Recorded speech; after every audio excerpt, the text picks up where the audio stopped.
Hi ka, Villacare! Usapang hormones. Alam niyo ba na ang hormones ay may malaking epekto sa ating buto?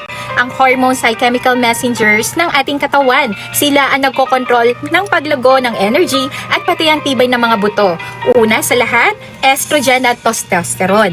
Ang estrogen sa babae at testosterone sa lalaki ay tumutulong sa bone growth at bone strength. Pero habang tumatanda, bumababa ang hormones na to.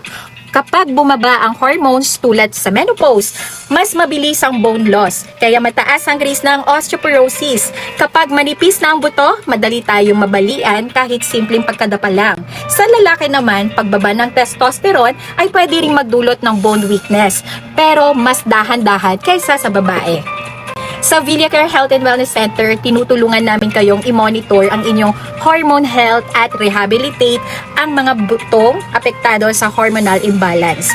Gamit ang holistic approach mula sa nutrition, hormone support, physical therapy, at rehabilitation ng aming Villacare, pinapalakas namin ang katawan mula sa loob. Sa Villacare Health and Wellness Center, we care for your bones, your hormones, and your overall health. Pusong alaga, puso, ulo hanggang buto. Villacare Health and Wellness Center, magpa-schedule at magpa-konsulta na. Bye-bye, Doc Villacare. Healing Hope, Healing Journey.